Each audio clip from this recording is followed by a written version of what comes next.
Voice is all right?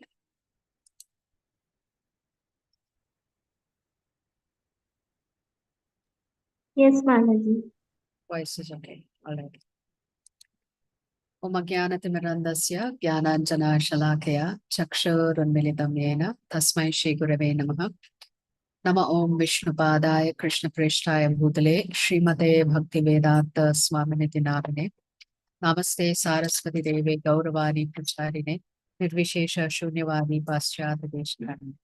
Jai Shri Krishna Chaitanya Prabhu Nityananda Shri Advaita Gadadhara Shri Vasadi Gauravakta Vrinda. Hare Krishna, Krishna Krishna, Hare Hare, Hare Rama, Rama Rama, Hare Hare. Mukam karoti vachalam pangum lankayate giram. Yat kripatamaham vande Shri Gurum Dinatarinam Paramananda Madhavam Shri Chaitanya Vishwaram. Okay, yes, yesterday we did chapter 11, where the Lord showed us his Vishwarupa Darshan. Why did the Lord show his Vishwarupa Darshan? Because Arjuna requested to see. Because at the end of chapter 10, the Lord said, with just a single fragment of myself, I pervade the entire universe. So if you want to see how with a single fragment of himself, the Lord actually pervades the entire universe, then you can understand that this Vishwarupa Darshan of the Lord is just a small fragment of the Supreme Lord. So Arjuna wanted to see how he is able to pervade the entire universe with just a single fragment of himself. So the single word summary for yesterday was rupa, or form. Form, there are different ways and different forms that we are attracted to. Some of us are attracted to Lord Narasimhadev. Some of us are attracted to Lord Ram. Some of us are attracted to Lord Krishna. Some of us are attracted to Lord Narayana. Some of us are attracted to the cosmic form, because it's the first step towards understanding that the Lord has a form. So Arjuna makes the request, but before that, Arjuna categorically states that his illusion is over. He's no longer beset with the doubts, the 5 doubts that he expressed, 4 of them in chapter 1, 1 in chapter 2. So he says, my illusion is dispelled, Krishna, I'm completely satisfied. But then I have a humble request. I do have this hankering, this desire to see how you pervade the entire universe. So Krishna describes his universal form before he gives Arjuna the eyesight to see the Vishwarupa Darshan. Then Sanjaya describes the Vishwarupa Darshan. Then Arjuna describes the Vishwarupa Darshan. So from awe and reverence to fear is the transformation that we see in Arjuna. And Krishna says, time I am, because one of the shlokas that we did not read is when Arjuna sees the Vishwarupa Darshan, he asks the Lord, who are you and why are you here? Because he was so scared. He could not see Krishna anymore. He could only see the Vishwarupa Darshan. And therefore, his mind was just consumed with, who is this personality? And this looks like a terrifying personality. So he asks the Lord, who are you? And what is your mission? He says. And Krishna says, excuse me, time I am, and I have come here to put to death all of these individuals on the battlefield. So very casually, Krishna says, I am time. And time comes in the form of death. At some point, the clock has to stop ticking and your life is over. Then this particular life is over. And then you have to go on to your next life. So Krishna says, become my instrument, Arjuna. And just fight. Don't worry about the consequences. It is my desire that this war should happen. So fulfill my instructions, become a very good instrument of mine. And if you become an instrument, you will automatically attract my mercy. Of course, after Krishna has said this Arjuna begins to pray, and actually the prayer begins from Shloka 35 and it goes all the way to 46. So the prayer begins with what? We said there are different components of prayer. Prayer begins with which component? What do you do first?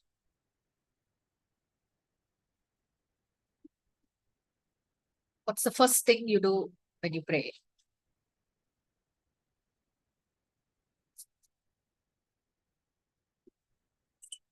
What's the word that we use? Glorification. That means we are praising the Lord, we're glorifying the Lord.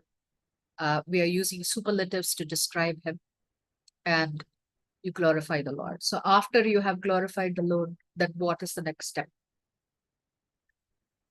You express your gratitude, you offer your obeisances to the Lord, which is what Arjuna was doing. He was telling Krishna, I'm offering obeisances to you from all sides, front, back, side, all over the place. After that, Arjuna apologizes or expresses his regrets or asks for forgiveness because of the way he had treated Krishna, like as if he was some casual person on the road. And then finally, he makes his request. And his request is that I want to see your four-handed form because I don't like this cosmic form of yours. I don't find it particularly attractive. So I want to see your four-handed form. And then when Krishna comes back to his two-handed form, it's like Arjuna is saying, finally, my mind is calm. I'm okay. That fear that I had in me when I saw your cosmic form is completely dispelled. Are you all able to hear me okay? Because I see something in the chat that says you're not able to hear me.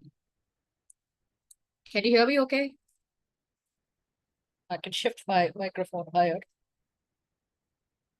Is that better? Yes, Mataji. Hare Krishna. That's better? Okay. Okay, so today we're going to go to a very interesting chapter, a very short chapter. This chapter, the 15th chapter, have only 20 shlokas. And the difference in the forms in the 11th chapter is that there is a formal form and then there is the, you could say, Krishna in casual attire. So Krishna in Dwaraka is the formal Krishna. Krishna in Vrindavan is the casually dressed Krishna.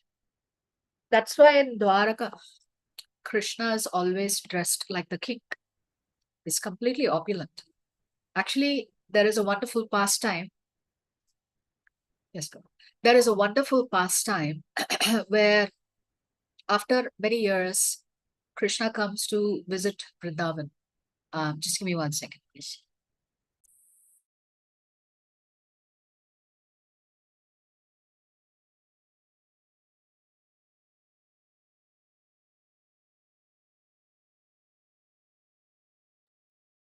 So after 100 years, Krishna left Vrindavan when he was 11.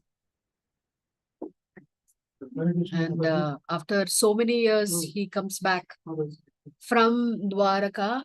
They actually meet.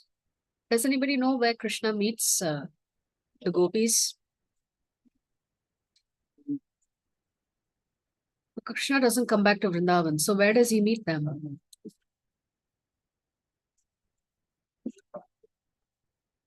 Anybody knows?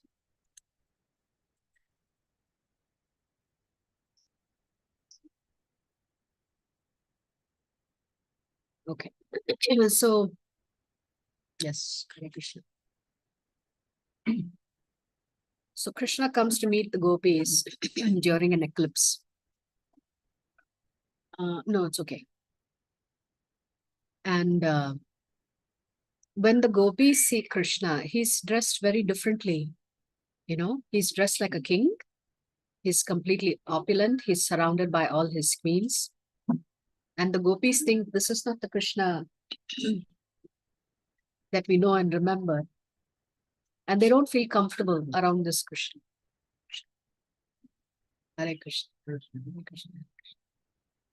So they don't feel comfortable seeing him in his opulent form, and they feel um, disturbed. They think this is not the Krishna that we know. Our Krishna does not wear a crown. He does not have expensive jewelry. He's not surrounded by wealth and pomp. He's a simple cowherd boy. And therefore, I think Chinmay asked a question yesterday, is the Krishna in Dwaraka? Why couldn't he, if he could be simultaneously with 16,108 queens, why could he not also have been simultaneously with the Vrajavasis? And I had mentioned that the mood of Krishna in Dwaraka is different than the mood of Krishna in Vrindavan. And the mood of Krishna in Vrindavan is that the lovers come together and get separated. And when the lovers get separated, there is even more intense desire and longing. There is even more intense thinking of Krishna, so much so when Uddhava comes to give them advice and tell them, don't worry, Krishna is doing okay. But always try to remember Krishna. And they were like, we can't forget him. So help us forget him. Because for the gopis, thinking of Krishna all the time just came natural. So in this particular chapter, Krishna is going to talk about his bhaktas. This chapter is titled Bhakti Yoga, and devotional service is the full topic of this chapter. So whatever you want to know about Bhakti Yoga, you will discover in these 20 shlokas. And from shloka 13 to shloka 20, Krishna tells us in every single shloka how dear his devotees are to him. So Krishna is expressing his emotions and his love for his devotees. Because where there is a relationship, there is a reciprocation. There is a to and fro, there is a give and take. And Krishna is telling us in his own words how much he loves his devotees. But before we come to the 13th shloka onwards, let's look at the preliminary shlokas. Now, in chapter 10, which was Vibhuti Yoga, Krishna described his various Shakti potencies. The Shakti potencies included inanimate things like Mount Meru, the Himalayas, etc. They also included life, like the shark, like Narada Muni, etc. And then here in the Vishwarupa Darshan, Krishna had specifically told Arjuna, you can see all moving and non-moving things in one place. So now, Arjuna's doubt is, okay, I have understood you have a formless aspect in the sense that you do not have a material form, that everything about you is spiritual. I have also seen your form, both as two-handed Krishna as well as this Vishwarupa Darshan and the four-handed Narayana. So Arjuna's question is going to be, which is better to worship? Should we worship the formless, or should we be focused on the form? So this is how the chapter begins, with Arjuna asking the question, and you are going to discover what is the answer Krishna is giving. So here is Arjuna's question in the first shloka. Arjuna uvacha evam satata yukta ye bhaktastvam paryupasate ye chapyaksharam avyaktam tesham ke yoga vittamaha. Arjuna inquired, which are considered to be more perfect? Those who are always properly engaged in your devotional service, or those who worship the impersonal Brahman, the unmanifested? So a very direct question from Arjuna. Arjuna is directly asking the Lord what the Lord thinks is best. Does the Lord think those who are worshipping him as Krishna, they are better? Or those who are worshipping his Brahmajyoti, are they better? So what does Krishna say in response to this? Krishna says, those who fix their minds on my personal form and are always engaged in worshipping me with great and transcendental faith are considered by me to be most perfect. So you are hearing directly from Krishna what kind of worship he prefers. So you see a beautiful picture of Shri Gandharvika Giridhari. This is for Vaikuntha Ekadasi, so they are dressed up like very opulently. Of course, the Lord is always dressed opulently on the altar. So here Krishna is wearing a wonderful crown, but on top of the crown, you never miss a peacock feather.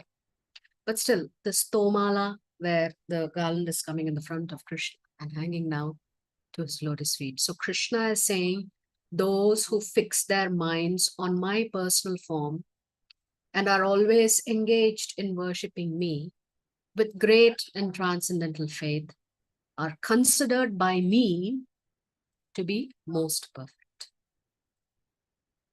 So if you want Krishna to think that you are perfect, then it's very simple. You have to worship Krishna. And we have to do it with faith and devotion. And Krishna says, always engaged in worshipping. That means that worship should not stop. In the sense, thinking about Krishna should never stop. So, personal form or impersonal? Krishna has categorically said, those who worship me personally in my form are the best. They are the most perfect. But what is the problem with those who focus on the formless? Because Krishna also has to explain to us why has he chosen worshipping his form to be superior. He has to explain that, right? He cannot just say it and walk away. So here is what Krishna says. Klesho dhikatarastesham avyakta sakta chetasam avyakta higatir dukkham deha vadbhiravapyate. Krishna is saying, okay, I know there is a category of people who are going to be worshipping the formless aspect, the Brahman feature of myself. For those whose minds are attached to the unmanifested, impersonal feature of the supreme, advancement is very troublesome. Krishna is not saying it is wrong to worship his Brahman feature. But he says making progress is going to be difficult for such people. To make progress in that discipline is always difficult for those who are embodied. So Krishna is saying, see, you have a form, I have a form. All of us have a form eternally. So suddenly for someone who is in a form, inside a body, to meditate on something that is just white light, they're going to find it very difficult. Therefore, Krishna says, making progress on the spiritual path of Brahman worship is going to be difficult. So in this table, you can quickly understand what is the difference. In the impersonal side, you are meditating on something that does not exist. It does not have a shape. It does not have a form. It does not have qualities. To worship on that, you have to control your senses. And to truly understand Brahman, you have to actually study the Upanishads. You have to learn Sanskrit. You have to understand the concept of infinite consciousness. And so Krishna himself is saying it is very difficult. And the most intriguing part is that you cannot have a relationship with just white light. You can't. There is no exchange. You can simply merge into that white light and experience Sat and Chit feature of the Lord. And here, because there is no relationship, because there is no back and forth, to and fro, give and take, you have to depend only on yourself to be successful, Krishna says. In the sense, Krishna is not there to help you. because you are not interested in Krishna's form. And because there's no relationship, it is very hard to make progress. You have to depend on yourself and yourself alone till you come to Brahman and Parabrahman realization. Whereas for a devotee, they can even worship the deity form of the Lord. Krishna says, I'm non-different than the deity. I'm non-different than the holy names. So for a devotee, they don't have to artificially try to give up anything. All they have to do is engage all their senses. They can understand Krishna by practicing Navadvipa Bhakti. Navadvipa Bhakti means Shravanam, Kirtanam, Vishnu, Smaranam, Padasevanam, Archanam, Vandanam, Dasyam, Sakhyam, Atmanivedanam. Anyone or more or all nine you can perform in order to establish a relationship with Krishna. Just as Krishna said that impersonal worship or impersonal realization is very difficult, devotion or bhakti is very simple and very easy, and it comes naturally. Relationships come naturally to us. Serving somebody comes naturally to us. So it is not something that we have to invent out of thin air. Therefore, it is very easy to have a intimate relationship with Krishna, and that is what Krishna values most. The intimacy with which you are worshipping. And unlike in Brahman realization, where you have to only depend on yourself, in devotional service, Krishna himself comes to liberate the devotee. Just as Krishna came in a hurry on Garuda to rescue Gajendra when Gajendra's leg was stuck in the mouth of a crocodile.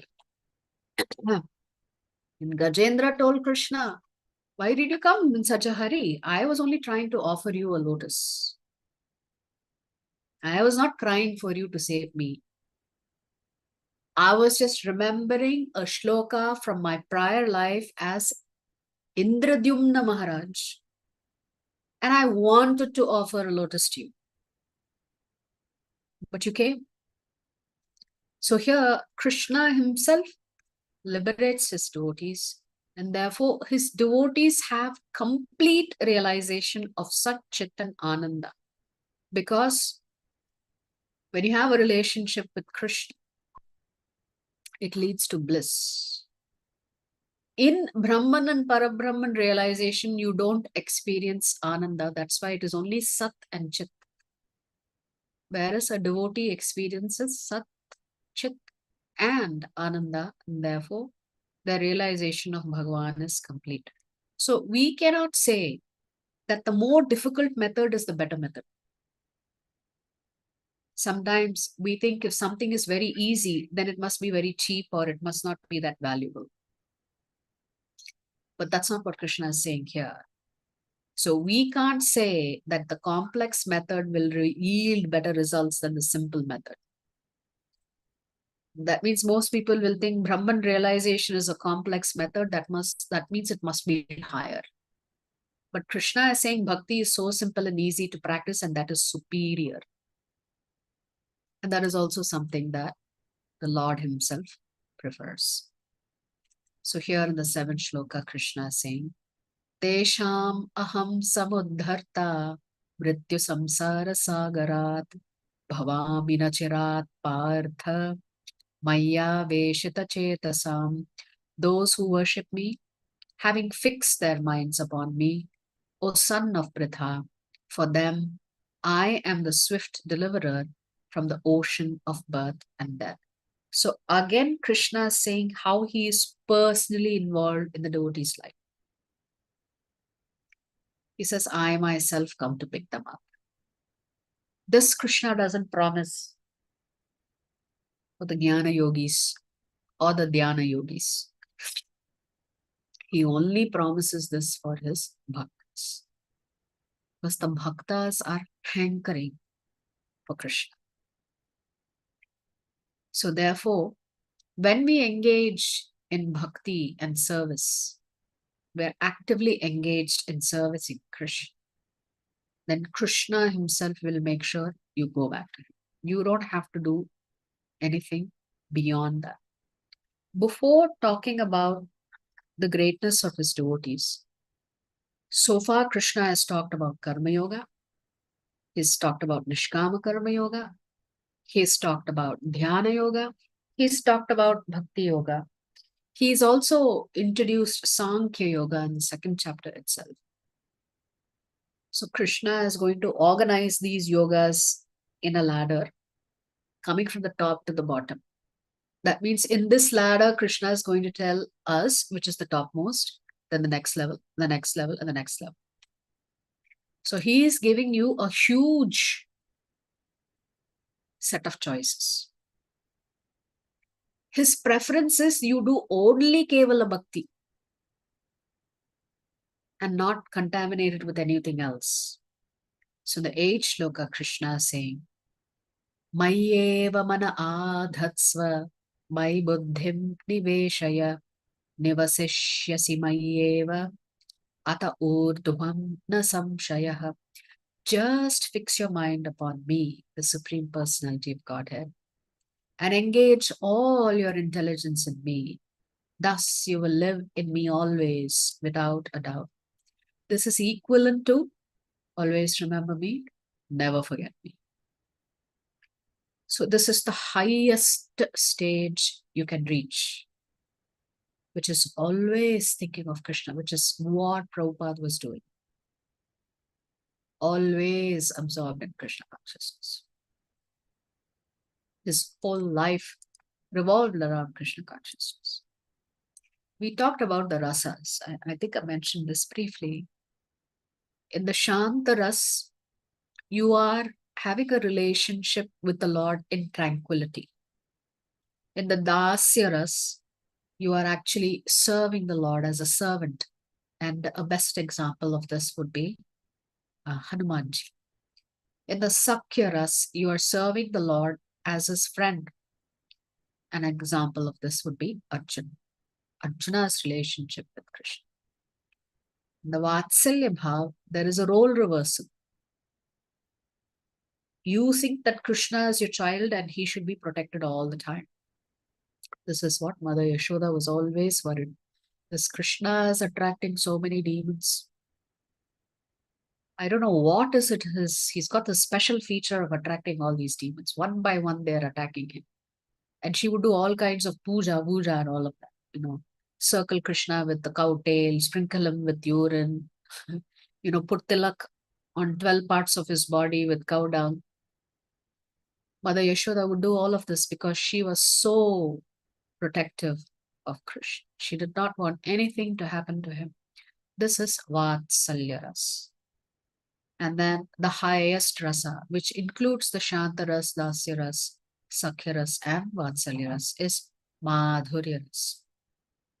This is what the gopis and Srimati Radharani experience with Krishna.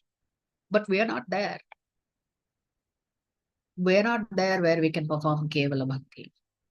Therefore, Krishna says, if you cannot always think of me and never forget me, then at least do this. Atachittam samadhatum nashakno shimayasthiram abhyasa yogena tataha mam ichchaptum dhananjaya. Krishna is saying, if you can't always think of me and never forget me. My dear Arjuna, O winner of wealth, if you cannot fix your mind upon me without deviation, then follow the regulative principle of Bhakti Yoga, which is what we are teaching you in ISKCON. We are teaching you sadhana bhakti, which means there are certain rules and regulations you have to follow while performing bhakti. Therefore, Krishna says, by doing this, in this way, develop a desire to attain me. By beginning your practice with faith, simply following the instructions, you will come to that stage, Krishna is saying, where you will always think of it. So from Kevala Bhakti, Krishna says, if you can't do that, then do Sadhana Bhakti. So how do you do Sadhana Bhakti? What are the steps? that tells us that we can be sadhakas. One is always be under the guidance of a mentor, a spiritual mentor. We should wake up early in the morning. We should go regularly to the temple and offer our prayers. We should chant the Hare Krishna Mahamantra. We should offer flowers to the deities. We should honor prasadam and also accept prasadam. We should practice Shravanam, hearing Bhagavad Gita, Bhagavatam classes from the lips of pure devotees. Who can do all of this? Anybody. There is no pre-qualifications to practice bhakti other than a little bit of faith. What is the benefit Krishna is saying? Guarantee you will get Krishna prema. Okay, so Krishna prema is actually Kevala Bhakti. If you can't do sadhana bhakti, Krishna is saying, at least do karma yoga. You would have expected Krishna to say, well, from bhakti yoga to Kevala Bhakti to sadhana bhakti, shouldn't Krishna have moved to dhyana yoga and then jnana yoga and then karma yoga? Why is he jumping to karma yoga? Well, there is a simple reason. Abhyasepya samarthosi matkarma paramo bhava madartham api karmani kurvan siddhimavapsyasi. If you are unable to practice the rules of bhakti yoga, try to act for me alone. For by acting for me, you will reach perfection. So the only difference between karma yoga and bhakti yoga is the presence of Krishna. In bhakti yoga, you're doing everything because you love Krishna. In karma yoga, you're doing all of your activities and giving the results to Krishna. That is also purifying, Krishna says. And ultimately from karma yoga, you will move. It's very easy to move from karma yoga to bhakti yoga. That is why Krishna has come down to karma yoga, although that you may think that must be the lowest rung. It is the lowest rung, but it is very easy to jump from karma yoga to bhakti yoga. The only thing you have to do is add Krishna into the picture. The minute you've added Krishna into the picture, then you are performing bhakti yoga. So therefore, karma yoga means engaging all of your senses in serving Krishna, working for Krishna. Ultimately, you will develop a desire to love Krishna. Then everything you will do naturally. It will not be forced. Right now, you may think these are all rules and regulations I have to do because it pleases Krishna. At least that's what I've been told. Yes. Then Krishna says, Athaitadapyasakto apyashaktosi kartum madyogamashritah sarva karma phalatyagam tatah kutuyatatmavan. If, however, you are unable to work in this consciousness of me, then try to act giving up all results of your work and try to be self-situated. So here he's talking about Nishkama Karma Yoga. A Nishkama Karma Yogi is not interested in the results. So he's only interested in his duties and responsibilities. So that means a Nishkama Karma Yogi is lower than a Karma Yogi. That seems quite surprising. So if you have to look at it in broadly three categories, Krishna is saying either you do Punya Karma, or you do Sadhana Bhakti, or you do Prema Bhakti. Prema Bhakti is the topmost, which is not easy to get to that stage. Therefore, to get to Prema Bhakti, you have to start with Sadhana Bhakti. If you can't start with Sadhana Bhakti, then at least start doing good deeds. Increase your Punya Karma. One day, maybe you will come in touch with Bhakti. So, Punya Karma means accumulating Punya. This can be done by a beginner, but it is really done for your own pleasure. The result is that you will get birth in higher planets. But this is a stage in which you can be introduced to sadhana bhakti, as most of us would have been. We were all performing punya karma, and now that we understand what is karma, we have started performing sadhana bhakti. So it's a natural stage to move from punya karma to sadhana bhakti. Once you come to sadhana bhakti, you follow certain rules and regulations established by Acharya. Therefore, your devotion is regulated. You begin to practice, so you're called a sadhaka. And your goal is you want that bliss. You're not there yet. You will get taste of it here and there. And the minute you taste a little bit of it here and there, you are even more encouraged to continue practicing sadhana bhakti because you're seeking that ananda. If you're not successful in going back to Krishna, then Krishna says definitely you will take birth in a devotee family in your next life and you will begin your childhood itself as a devotee. And this sets the stage for you to come to Prema Bhakti. Prema Bhakti means there are no rules and regulations. There were no rules and regulations in the devotion that the gopis exhibited to Krishna. They would chastise Krishna. They would mock Krishna. They would fight with him. They would get angry with him. They would pamper him. They would tell him how beautiful he was. In this kind of devotion, there is no awe and reverence, and therefore there can be no rules.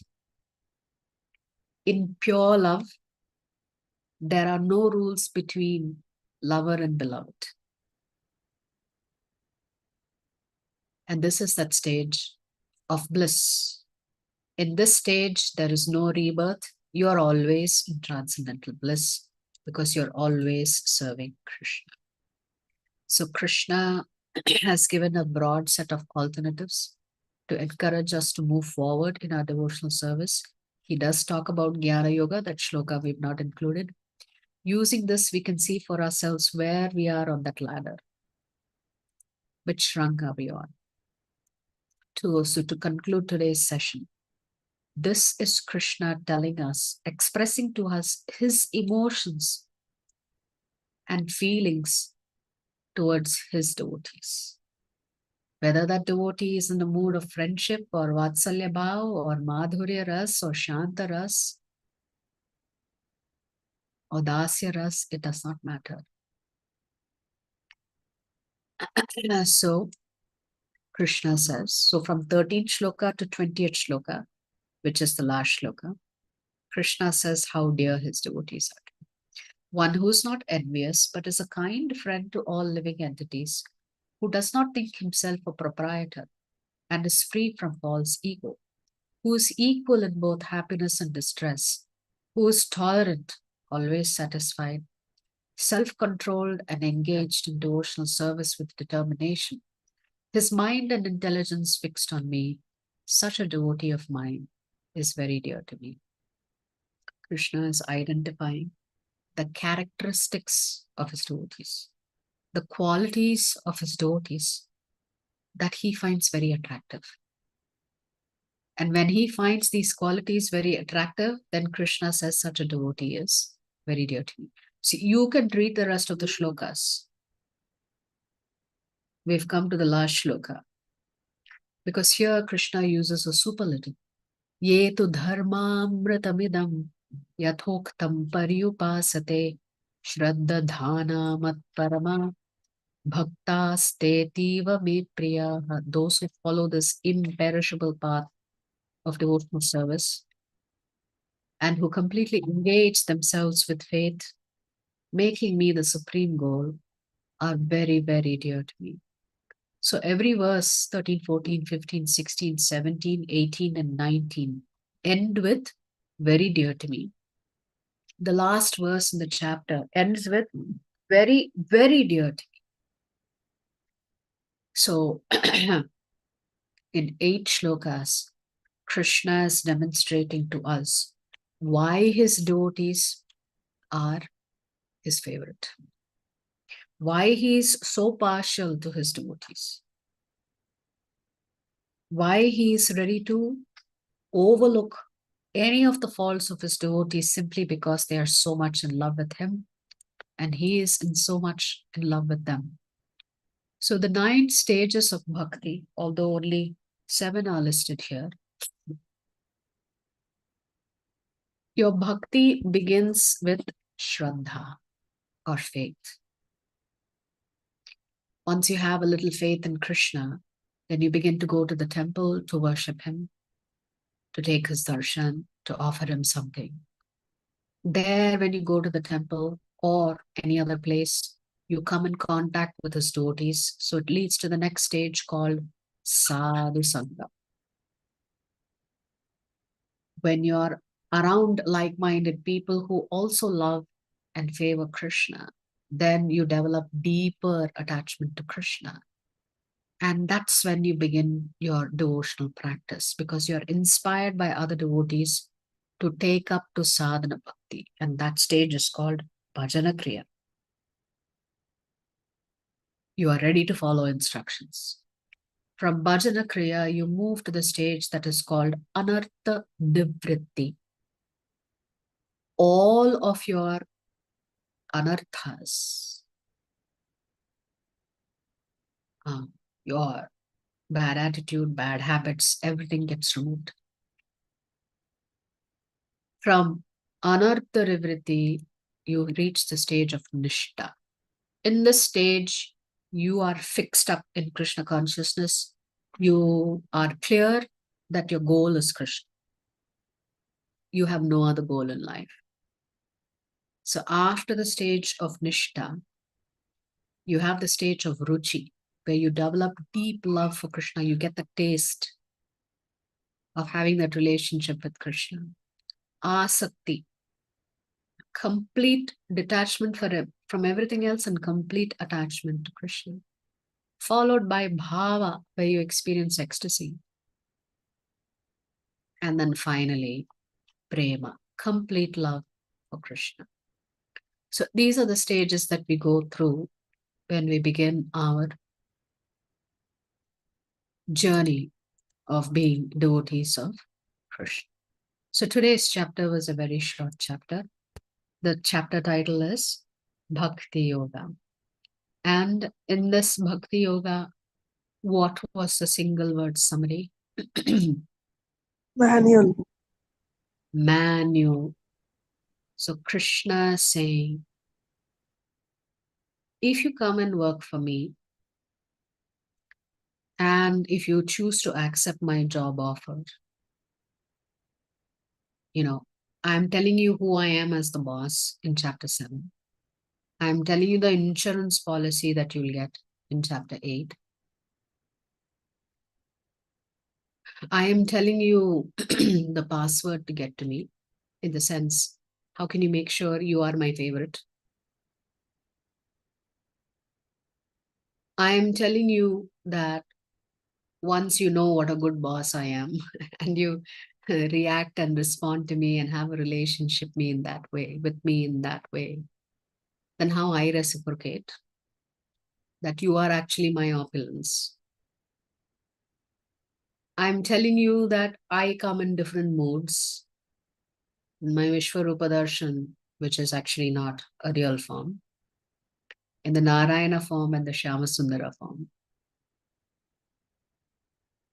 And now I'm telling you, these are the descriptions of my favorite devotees in these 20 verses. This is my contract with you, Krishna said. If you exhibit all of these qualities, you can be rest assured that I myself will personally come to get you. But then the problem is, we're all still in jail. It's nice that Krishna has said all of this. It's nice that we've started our journey. But you're still trapped. How are you going to get out? Well, Krishna himself has to help you. And he will tell you how he's going to help you in the 13th chapter. The 13th chapter is a little difficult and tough because it's a little bit of a technical chapter. With some technical questions. But that's okay.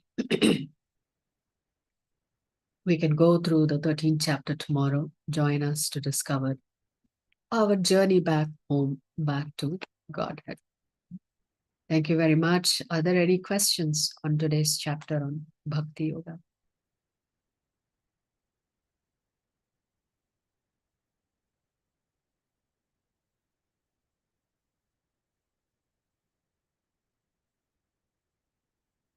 Any questions?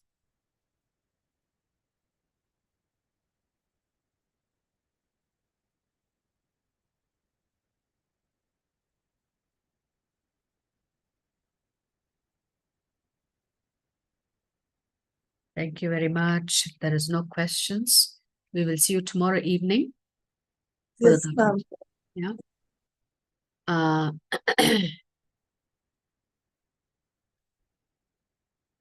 Okay, there's a question about Vishramba Prama. What is that?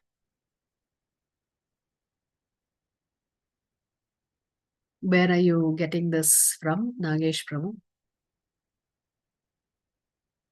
If you can help me, then maybe I can try to answer your question.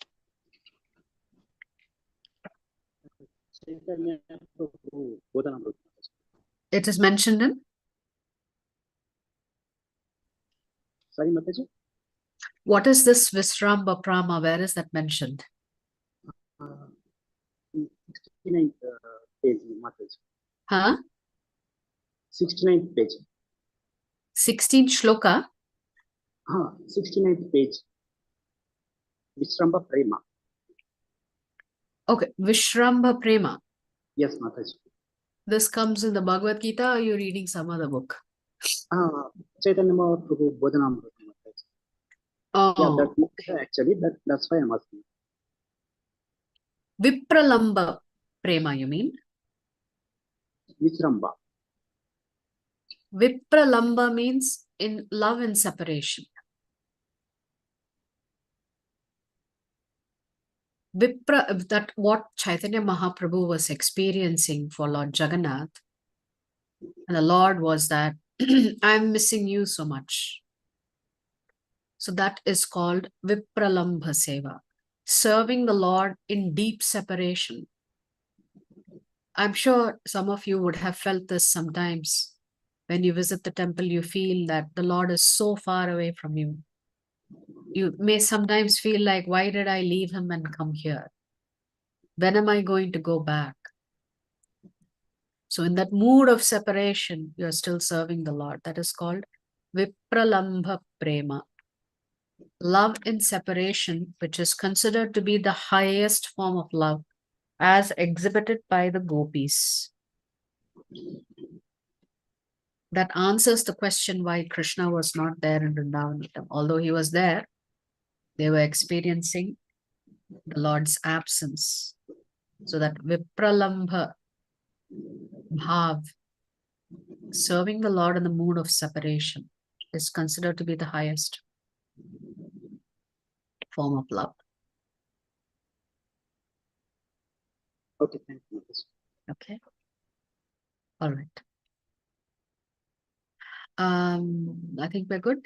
Are there any other questions?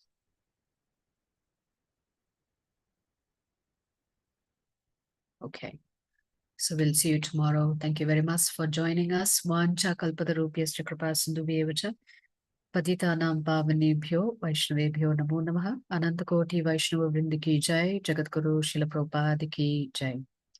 Srila Gurudev ki jai. Shri Shri Gauranatai ki jai. Thank you very much, devotees. We'll see you tomorrow. Hare Bol. Mataji. Hare Krishna. Hare Krishna. Hare Krishna. Hare Bol. Mataji. Hare Krishna.